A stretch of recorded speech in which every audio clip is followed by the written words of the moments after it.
Hello everybody. Last time हम लोगों ने कॉम्प्लेक्स नंबर का कॉन्सेप्ट शुरू किया था और आपको एक बेसिक चीज़ बताई थी, root of -1 is iota.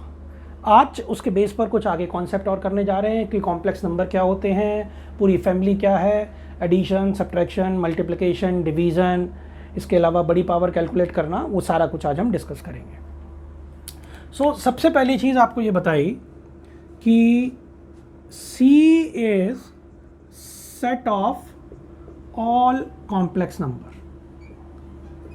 C जो है सारे कॉम्प्लेक्स नंबर का सेट है।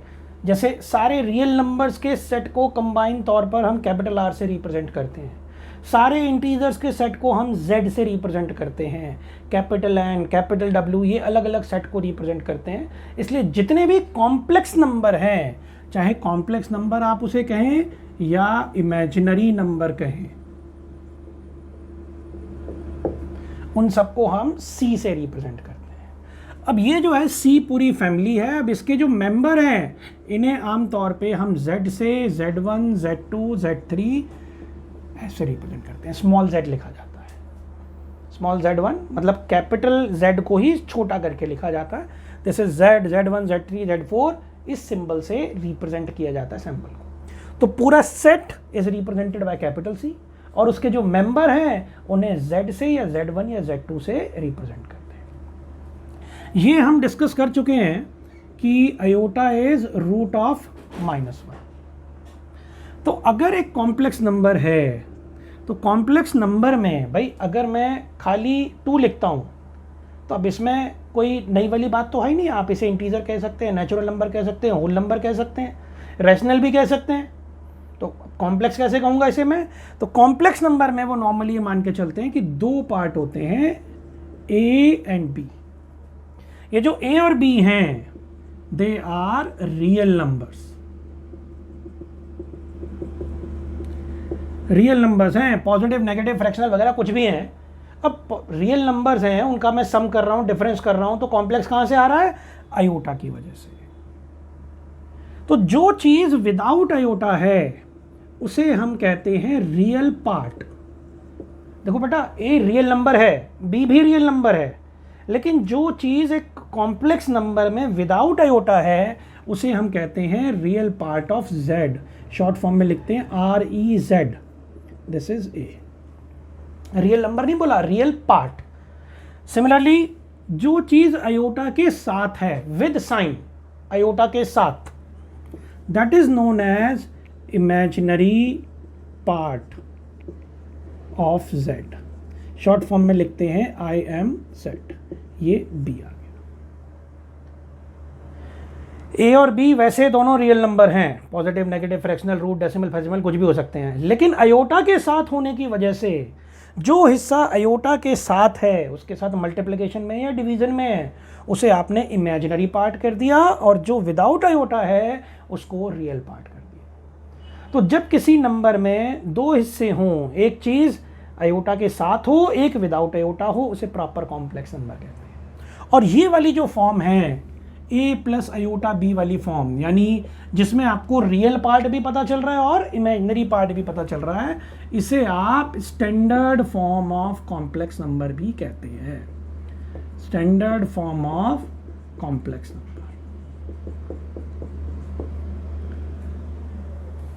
तो कोई भी कॉम्प्लेक्स नंबर हो, आपको फाइनल आंसर उसका स्टैंडर्ड फॉर्म में ही देना है, यानी रियल पार्ट और इमेजिनरी पार्ट क्लियर कट नजर आने चाहिए। ये बात समझ में आ गई? Capital C is the name of full set, full family of complex number. Individual member को Z से, Z1, Z2, Z3 से रिप्रेजेंट करते हैं। जो सिंगल मेंबर है कॉम्प्लेक्स नंबर का, उसमें 2 पार्ट होते हैं, एक रियल पार्ट और एक इमेजिनरी पार्ट। इमेजिनरी पार्ट वो जो आयोटा के साथ वाला होता है। आयोटा क्या चीज़ है? Root of -1। यानी ये पूरी चीज़ A प्लस आयोटा भी, ये इमेजिनरी नंबर है।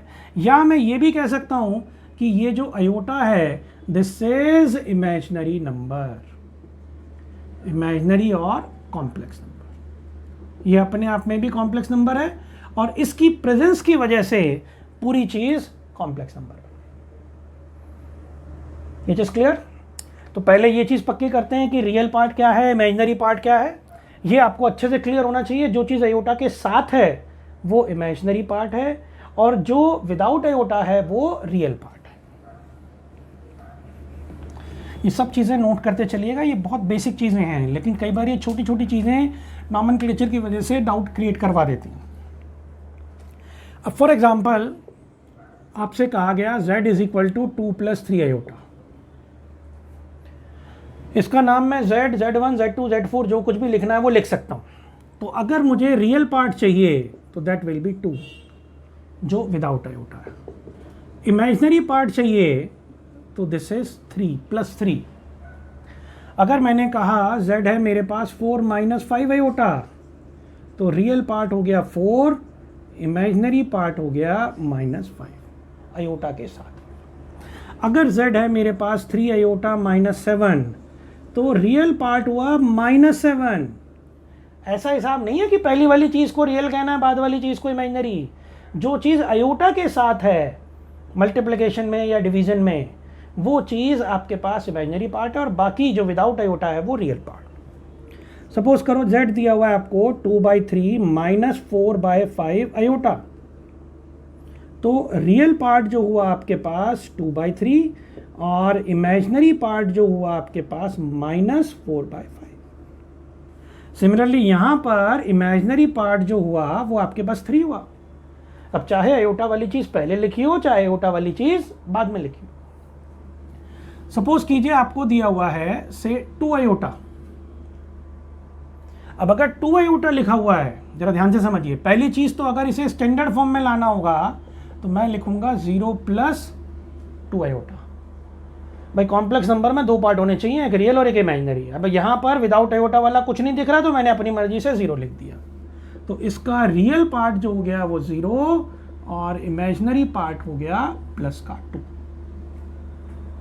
आप स्टैंडर्ड फॉर्म में नहीं भी लिखते तो भी काम हो जाता, आप सीधा कहते कि रियल तो कुछ दिख नहीं रहा है, यहाँ पे रियल हो गया 0 और इमेजिनरी पार्ट जो हो गया वो 2। ऐसे केसेस में जहां रियल पार्ट ना हो, सिर्फ और सिर्फ आयोटा वाली क्वांटिटी हो, उसे हम कहते हैं प्योरली इमेजिनरी। प्योरली इमेजिनरी का मतलब है रियल पार्ट 0। सपोज कीजिए आपको दिया हुआ है से 7। अब अगर मैं यहां बात करूं तो रियल पार्ट हो गया 7 और इमेजिनरी आयोटा वाला कुछ दिख ही नहीं रहा इसमें, इमेजिनरी पार्ट 0। आप अगर इसकी स्टैंडर्ड फॉर्म लिखना चाहते तो आप लिखते 7 + 0 आयोटा। बल्कि मैं इसे जबरदस्ती कॉम्प्लेक्स नंबर के टर्म्स में लिख रहा हूं। 7 तो क्लियर कट आपके पास रियल नंबर ही है, इमेजिनरी पार्ट है ही नहीं इसमें। खैर, जिस चीज में भी आपके पास इमेजिनरी पार्ट 0 हो, इस चीज को हम कहते हैं प्योरली रियल, यानी यहां पर आयोटा वाला कोई भी पार्ट नहीं है। देखिए सीधी सी बात है, अगर क्वेश्चन में सिर्फ आयोटा वाली ही क्वांटिटी है तो वो प्योरली इमेजिनरी है, रियल पार्ट 0 हो गया। अगर इसमें सिर्फ प्योर नंबर या आयोटा कहीं नहीं आ रहा तो आप कहेंगे प्योरली रियल है, यानी इमेजिनरी पार्ट 0 है। उल्टा हिसाब है, प्योरली रियल का मतलब इमेजिनरी पार्ट 0, प्योरली इमेजिनरी का मतलब रियल पार्ट 0। अब आपके दिमाग में एक बात आएगी कि अगर मेरे पास ये लिखा हुआ है 0 या 0 + 0 आयोटा, खाली 0 होता या 0 + 0 आयोटा, अब क्या कहता? रियल भी 0 है, इमेजिनरी भी 0 है।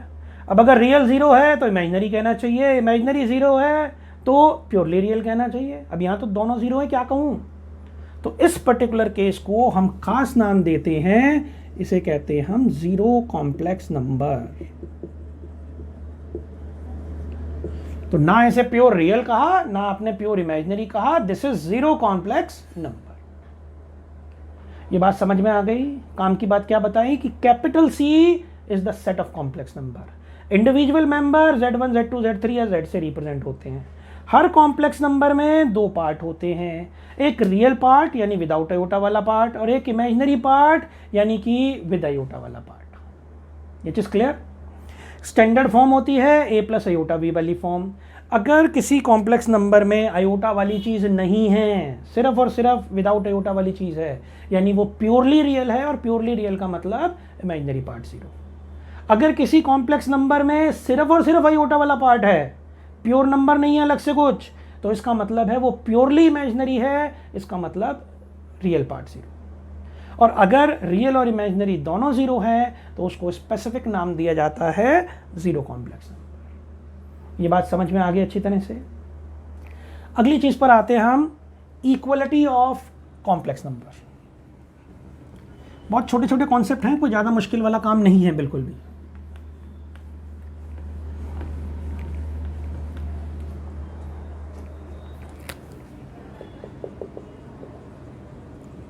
Equality of two complex numbers. देखिए जी जरा, मान लीजिए आपके पास एक कॉम्प्लेक्स नंबर है a प्लस आयोटा बी, एक दूसरा कॉम्प्लेक्स नंबर है c प्लस आयोटा डी। दो प्लस कॉम्प्लेक्स नंबर हैं और वो स्टैंडर्ड फॉर्म में है, नहीं भी है तो मुझे स्टैंडर्ड फॉर्म में लिखने हैं। अब ये बार बार पूछने वाला मामला नहीं है कि मुझे स्टैंडर्ड फॉर्म में लिखना है कि नहीं लिखना। कॉम्प्लेक्स नंबर दिया हुआ है, फाइनल आंसर लिखते टाइम हम पक्का पक्का कॉम्प्लेक्स नंबर को स्टैंडर्ड फॉर्म में लिखेंगे। अगर z1 इक्वल टू z2 है, a plus iota b is c plus iota d, तो दो कॉम्प्लेक्स नंबर बराबर तब होंगे जब रियल पार्ट रियल के बराबर होगा और इमेजिनरी पार्ट इमेजिनरी के बराबर है। तो जैसे ही आपसे कहा गया कि दो कॉम्प्लेक्स नंबर बराबर हैं, तो रियल पार्ट रियल के बराबर, real of z1 is equal to real of z2, and imaginary part imaginary के बराबर, imaginary of z1 is imaginary of z2। और कोई ऑप्शन नहीं है, कंपैरिजन रियल का रियल से होगा, इमेजिनरी का इमेजिनरी से। अगर दोनों के रियल पार्ट बराबर हैं, दोनों के इमेजिनरी पार्ट बराबर हैं, तो बराबर होंगे। अच्छा, एक बात ज़रा ध्यान रखनी है, ये चीज़ इंपॉर्टेंट है, ज़रा कम लोगों को पता होती है। कॉम्प्लेक्स नंबर में इक्वलिटी का तो फिनोमिना है, लेकिन ग्रेटर देन लेस देन का फिनोमिना नहीं है। आप ये कह सकते हैं कि ये दो कॉम्प्लेक्स नंबर बराबर हैं कि नहीं है, लेकिन अगर ये बराबर नहीं है तो ये कॉम्प्लेक्स नंबर बड़ा है, ये कॉम्प्लेक्स नंबर छोटा है, इनइक्वलिटी वाला फंडा नहीं है। मतलब आप उसकी मैग्नीट्यूड की बात कर सकते हैं, अभी मॉडुलस और मैग्नीट्यूड हम करेंगे, लेकिन मैं अगर ये कहूं कि z1 is greater than z2 या z1 is less than z2, ये वाली बात कॉम्प्लेक्स नंबर में कहीं नहीं आएगी। ये चलेगा इक्वलिटी वाला मामला, लेकिन आप कहें कि ये कॉम्प्लेक्स नंबर इससे बड़ा है, कि ये कॉम्प्लेक्स नंबर इससे बड़ा है, ऐसा कहीं नहीं आता है। ग्रेटर देन लेस देन का रिलेशन कॉम्प्लेक्स नंबर के साथ नहीं होता। एक दूसरी चीज़ होती है मॉडुलस, वो चीज़ पॉसिबल हो सकती है। मॉडुलस हम डिटेल में बाद में डिस्कस करेंगे। तो दो कॉम्प्लेक्स नंबर का कंपैरिजन सिर्फ इतना है कि भाई वो बराबर है कि नहीं है। बराबर नहीं है तो ये बड़ा है कि छोटा है, वो वाला हिसाब नहीं लगता। इवन इफ अगर मान लो मैंने कहा जी एक है आपके पास 3 + 4 आयोटा, एक है 2 + आयोटा, आप कहें इसका रियल पार्ट बड़ा है इससे, इसका इमेजिनरी पार्ट भी बड़ा है इससे, फिर भी आप अगर कहें कि ये बड़ा है तो ऐसा नहीं करते। सब कुछ देखने में बड़ा लग रहा है इस क्वेश्चन में, रियल भी इमेजिनरी भी प्लस का साइन भी है, फिर भी मैं ये नहीं कहूँगा कि ये वाला कॉम्प्लेक्स नंबर इस कॉम्प्लेक्स नंबर से बड़ा है, because these are imaginary number. ये चीज़ क्लियर? ये बात खास तौर पे ध्यान रखनी है कि इक्वलिटी तो हो सकती है, लेकिन ग्रेटर देन लेस देन का रिलेशन कॉम्प्लेक्स नंबर्स के बीच में नहीं लगेगा, मॉडुलस के साथ लग सकता है। तो इक्वलिटी का मामला समझ में आ गया। इसके बेस पे क्वेश्चंस कैसे पूछते हैं?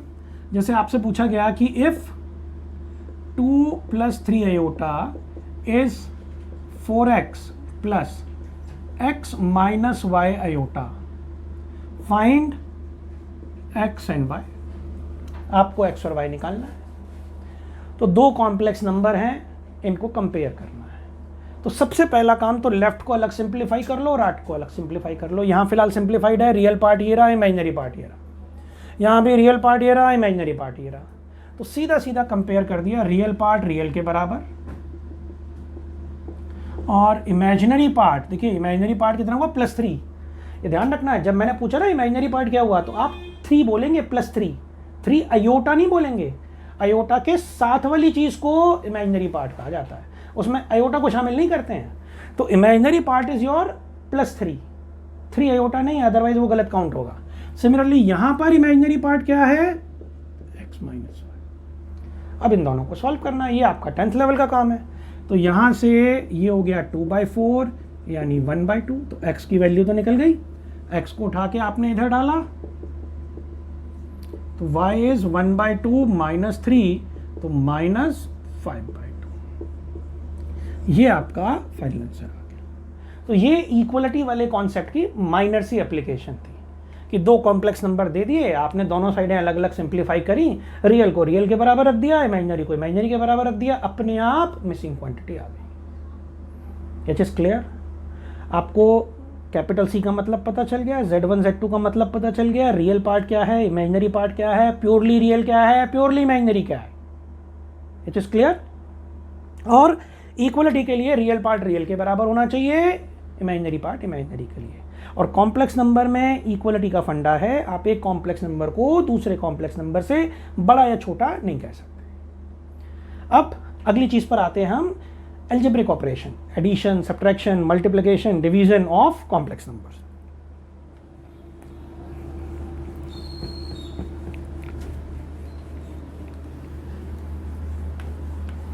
कोई बहुत मुश्किल वाला प्रोसीजर नहीं है, आपको बस हल्का सा एक पॉइंट याद रखना है कि iota is root of -1, this is iota. अगर मैं स्क्वायर कर दूं दोनों तरफ तो आयोटा स्क्वायर इज -1। तो एक सिंपल सी बात ये ध्यान रखनी है कि आयोटा स्क्वायर जो होता है वो -1 के बराबर होता है। ये ध्यान रखना बेटा, मैं कहीं भी आयोटा की वैल्यू नहीं डालूंगा, मैं हर बार जहां कहीं भी रूट ऑफ -1 होगा उसकी जगह आयोटा लिखूंगा, और अगर कभी आयोटा स्क्वायर है तो हाथ की हाथ उसकी जगह -1 लिख देंगे। ये चीज क्लियर? तो अब पहले आ रहा हूं addition, subtraction, multiplication, division of complex number. आसान चीज है, कोई बहुत मुश्किल वाला काम नहीं है। खास बात ध्यान रखनी क्या है, आयोटा स्क्वायर इज -1। मान लो आपको दिया हुआ है Z1 से 2 + 3 आयोटा, Z2 है 4 - 5 iota, 2 + 3 iota, Z2 is 4 - 5 iota. अगर मैं पूछूं इसमें रियल पार्ट क्या है 2, इमेजिनरी पार्ट क्या है +3, यहां पर रियल पार्ट क्या है 4, इमेजिनरी पार्ट क्या है -5। अब सपोज कीजिए कि इसके साथ मैंने आपसे कहा कि Z1 + Z2 निकालना है, एडिशन वाला काम करना है। तो बहुत सिंपल है, Z1 की वैल्यू डालिए, Z2 की वैल्यू डालिए, ब्रैकेट खोल दीजिए, रियल में रियल जुड़ जाएगा, इमेजिनरी के साथ इमेजिनरी सिंप्लीफाई, ये आपके पास आ गया Z1 + Z2। अब अगर आपसे Z1 + Z2 मांगा है, काम यहीं खत्म। अगर बाई चांस क्वेश्चन में पूछा है रियल ऑफ Z1 + Z2 चाहिए तो वो डायरेक्ट नहीं निकलेगा, पहला काम Z1 + Z2 निकालिए और फिर इसका रियल पार्ट क्या है आपके पास 6। अगर आपसे इमेजिनरी पार्ट पूछा है तो पहले जिस चीज़ का इमेजिनरी पार्ट पूछा है वो चीज़ कैलकुलेट करिए और फाइनल आंसर में सिर्फ और सिर्फ इमेजिनरी पार्ट लिख देना है। अब ये आपका काम है क्वेश्चन में पढ़ना कि आप पढ़िए कि मैंने क्वेश्चन में Z1 + Z2 पूछा है, कि खाली रियल पार्ट पूछा है, कि खाली इमेजिनरी पार्ट पूछा है। फॉर एग्जाम्पल इसी क्वेश्चन के कंटिन्यूएशन में मैं अगर आपसे पूछूं कि मुझे चाहिए real of 2Z1 - 3Z2, real of 2Z1 - 3Z2, तो बिना कोई शॉर्टकट वॉटकट लगाए हमने कहा भाई सबसे पहले हमें 2Z1 - 3Z2 चाहिए। Z1 की वैल्यू डाल दी, उसी क्वेश्चन के कंटिन्यूएशन में चल रहे हैं इसलिए मैं सेम वैल्यू यूज कर रहा हूं। बिल्कुल जैसे नॉर्मल अलजेब्रा होता है वैसे आपने ब्रैकेट को सिंप्लीफाई कर दिया, तो 4 + 6 आयोटा -12 + 15 आयोटा -8 + 21 आयोटा, ये आ गया जी 2Z1 - 3Z2। अब आपने देखा भी क्वेश्चन में पूछा क्या है, क्वेश्चन में आपसे क्या पूछा है रियल पार्ट, तो आपको सिर्फ और सिर्फ रियल पार्ट का आंसर देना है, this is -8। It is clear? कोई मुश्किल वाला काम नहीं है, नॉर्मल अलजेब्रा चल रहा है। जहां तक सिंगल पावर है कोई दिक्कत नहीं है, जहां आयोटा स्क्वायर आएगा उसकी जगह में -1 डाल। और देखिए जरा, सपोज कीजिए आपसे कहा गया मुझे चाहिए इमेजिनरी ऑफ Z1 × Z2, इसी क्वेश्चन के कंटिन्यूएशन में एडिशन का काम हमने कर दिया, सब्ट्रैक्शन का काम कर दिया, अब मल्टीप्लिकेशन का काम कर रहा हूं। तो इमेजिनरी पार्ट तो बेटा बाद में निकालेंगे, पहला काम तो Z1 × Z2 निकालना है। वैल्यू डाल दी, अब बिल्कुल जैसा आप नॉर्मल मैथ्स फॉलो करते हैं बिल्कुल वैसे ही आपको सिंप्लीफाई करना है। ये इससे मल्टीप्लाई, ये इससे multiply, 8 minus 10 iota, 12 iota minus 15 iota square. 8 का कुछ नहीं हुआ, माइनस 10 आयोटा प्लस 10 आयोटा, ये जो आयोटा स्क्वायर है आपको बता रखा है iota square is -1। Why -1? Iota होता है रूट ऑफ -1, जब मैं स्क्वायर करूंगा तो यहां रूट हट जाएगा, तो this is -1, 8 minus 10 iota plus 10 iota and plus 15। ये दोनों सिंप्लीफाई करे 23, इन दोनों को एक साथ सिंप्लीफाई करा, ये चीज़ अयोटा वाली चीज़ बेटा अयोटा के साथ सिंप्लीफाई होगी, विदाउट अयोटा वाली चीज़ विदाउट अयोटा के साथ। अगर क्वेश्चन में कहीं भी अयोटा की बड़ी पावर दिखेगी तो पहले उसकी वैल्यू डलेगी, उसके बाद प्रोसीड होगा। मुझे फाइनल फिगर में सिर्फ 2 ही टाइप की क्वांटिटी चाहिए, एक तो विदाउट अयोटा वाली और एक जिसमें अयोटा की पावर 1 है। अयोटा की पावर 2, 3, 4, 5, 6 मुझे कुछ नहीं चाहिए। अभी तो आपको सिर्फ अयोटा स्क्वायर बताया है, अभी हम आपको अयोटा क्यूब, 4, 5, 6 कोई भी बड़ी पावर होगी उसको कैलकुलेट करना भी बता देंगे। सो ये आ गया आपके पास Z1 इंटू Z2। अब अगर आपसे रियल पार्ट पूछा है तो 23, इमेजिनरी पार्ट पूछा है तो +2 है। ये ध्यान रखिएगा, इमेजिनरी पार्ट 2 अयोटा नहीं कहेंगे, खाली +2 कहेंगे। तो पूछा क्या आपसे? Imaginary part. So imaginary of Z1 into Z2 is +2। ये आया जी आंसर। बेटा ये बात ध्यान रखनी है, ऐसा नहीं है कि आप ये कहें कि मुझसे इमेजिनरी पूछा था मैं तो खाली Z1 इंटू Z2 निकाल के चला आया। जो आपसे मांगा है, चाहे Z1 इंटू Z2 मांगा है, रियल मांगा है, इमेजिनरी मांगा है या उनका कुछ सम डिफरेंस मांगा है, तो जो मांगा है बेटा वही आपको निकालना है फाइनल आंसर में। आप अगर इनकम्प्लीट छोड़ेंगे तो मार्क्स कटेंगे। It is clear? Addition, subtraction, multiplication. अगला क्वेश्चन कर रहा हूं डिवीजन के कॉन्सेप्ट पे, इसी क्वेश्चन के कंटिन्यूएशन में कर रहा हूं।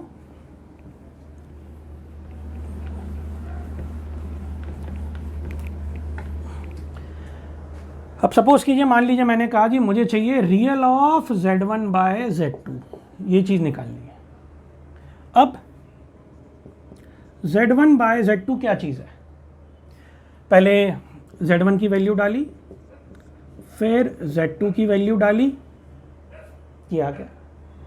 अब जरा बात को ध्यान से समझिए, अयोटा का मतलब होता है रूट ऑफ -1, यानी जहां मुझे आई दिख रहा है बेसिकली वो है स्क्वायर रूट। हम नॉर्मली डिनोमिनेटर में रूट नहीं छोड़ते हैं, तो डिनोमिनेटर में रूट है तो रैशनलाइज करना पड़ता है। तो हमने क्या किया, रैशनलाइज कैसे करते हैं आप, कि रूट और विदाउट रूट वाली क्वांटिटी के बीच में जो साइन होता है उसको चेंज करके multiply, rationalise the denominator. Rationalise means removal of root, root के हटाने को। तो अगर नीचे जैसे हमारे पास होता था 2 + √3, तो आप क्या करते थे, 2 - √3 से मल्टीप्लाई डिवाइड कर दिया। अब यहां पर अयोटा का मतलब इनबिल्ट तौर पे रूट ऑफ -1 है, तो जहां अयोटा लिखा हुआ है इसका मतलब एक -1 रूट की फीलिंग दे रहा है वो। तो आपने रैशनलाइज करा, साइन चेंज करके मल्टीप्लाई डिवाइड, और अपने नॉर्मल मैथ से प्रोसीड कर दिया। देखिए ये हो गया 8 + 10 iota plus 12 iota plus 15 iota square. नीचे बेटा ये हो गया a minus B into A plus B, a minus B into A plus B. आप एल्जेब्रिक फॉर्मूला लगा सकते हैं, a square minus B square. अगर नहीं याद आता तो आप सिंपली एक्सपेंड कर सकते हैं। तो ये हो गया जी 8, ये हो गया 22 आयोटा। आयोटा स्क्वायर की जगह आपने डाला -1, वैल्यू बताई हुई है आपको। अभी तो एक स्टेप हमने बढ़ा के लिखा है, आगे डायरेक्ट -15 लिख देंगे। This is 16 - 25 iota square. 5 iota का स्क्वायर था तो 5 का स्क्वायर आयोटा का स्क्वायर, और अगेन यहां आयोटा स्क्वायर की वैल्यू डल जाएगी -1। तो Z1 बाय Z2 आपके पास क्या बना, 8 + 22 आयोटा -15, 16 - 25 -1, आयोटा स्क्वायर की जगह -1 डाला। ये सिंप्लीफाई करा -7, नीचे 16 + 25,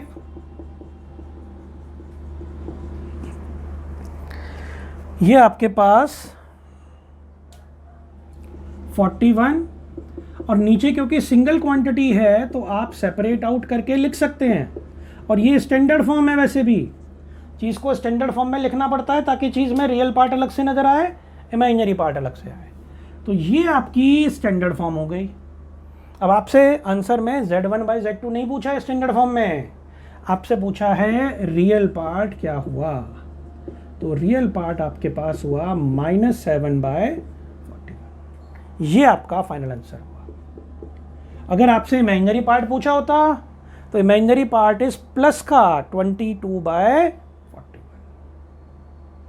this is your addition, subtraction, multiplication and division of complex number. इसके अलावा हम इक्वलिटी का कॉन्सेप्ट और कर चुके हैं। आई होप यहाँ तक का कॉन्सेप्ट आपको बहुत अच्छे से क्लियर होगा।